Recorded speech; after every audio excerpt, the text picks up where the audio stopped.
ఎప్పుడైతే ముస్లింలకి బీసీలకి అన్యాయం జరుగుతుందో ఎస్సీలకి జనాభా ప్రాతిపదికన ఎమ్మెల్యేలు ఉన్నా వాళ్ళకి న్యాయం జరగదు, ఎస్టీలకి ఎమ్మెల్యేలు ఉన్నా రిజర్వేషన్ వలన వాళ్ళకి న్యాయం జరగదు. అందుకని ఈ రోజున బీసీ ఎస్సీ ఎస్టీ ముస్లింలకు క్రిస్టియన్లకి న్యాయం జరగాలంటే అసెంబ్లీలో మనం ఎంతమంది ఉన్నామో అంతమంది కావాలా.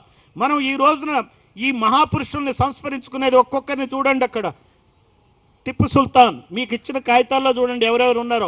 అష్ఫకుల్లా ఖాన్, ఆ తర్వాత అబ్దుల్ కలాం. అబ్దుల్ కలాం కన్నా గొప్ప ప్రెసిడెంట్ని చూసామా మనం ఎక్కడన్నా? ఆయన రాష్ట్రపతి భవన్ వెళ్ళినప్పుడు ఆయన 2 సూట్ కేసులతో వెళ్ళిపోయాడు. ఆయనకి ఏం లేదు, ఆస్తి లేదు. చివరికి ఏం చేశాడు, ఆయన జీతాన్ని కూడా ఒక ఎన్జిఓకి దారాదత్తం చేశాడు. ఎప్పుడు చనిపోయాడు, ఎక్కడ చనిపోయాడు? ఒక చోట లెక్చర్ ఇస్తూ నార్త్ ఈస్ట్లో అక్కడనే కుప్పకూలి చనిపోయాడు. అట్లాంటి వ్యక్తులని కన్నది సమాజం, బహుజన సమాజం. ఒక అబ్దుల్ కలాంని కన్నది, ఒక అంబేద్కర్ని కన్నది, ఒక జ్యోతిబా పూలేని కన్నది. వీళ్ళెవరిని కన్నారు చెప్పండి? వీళ్ళెవరిని కన్నారు చెప్పండి? అబ్దుల్ కలాంతో సమానంగా ఎవరున్నారు చెప్పండి? జ్యోతిబా పూలే అంత సంస్కరణవాది ఎవరున్నారో చెప్పండి? అంబేద్కర్ కన్నా గొప్పవాడు ఎవరున్నారో, ఇంటలెక్చువల్ ఎవరు? మరి ఈ రోజు ఇంకా రాజ్యాంగాన్ని ఆపోసన బట్టి మనకిచ్చిన వ్యక్తి ఆయనకన్నా గొప్పవాడు ఎవరున్నారో చెప్పండి? అన్నీ వాళ్ళ పేర్లు చెప్పుకుని ఈ రోజున వాళ్ళ పేర్లు అందరూ మాట్లాడుతున్నారు.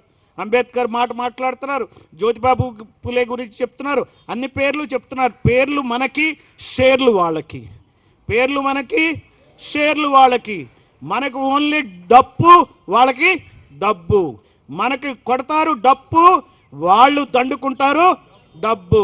మనకి కొడతారు డప్పు, వాళ్ళు దండుకుంటారు డబ్బు. చెప్పండి, మనకు కొడతారు డప్పు, వాళ్ళు దండుకుంటారు డబ్బు.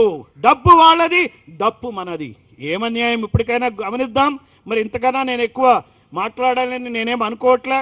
మీరు కూడా మరి రకరకాల కార్యక్రమాలతో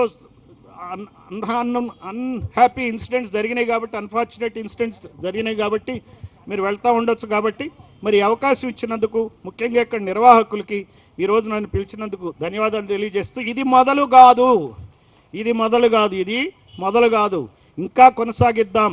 మీలో చైతన్యం రావాలా, మీకు మీరుగా మెసేజ్ మీ ప్రజలకి అందజేయాలా, మనం భయం వీడాలా, ఎదిరించాలా.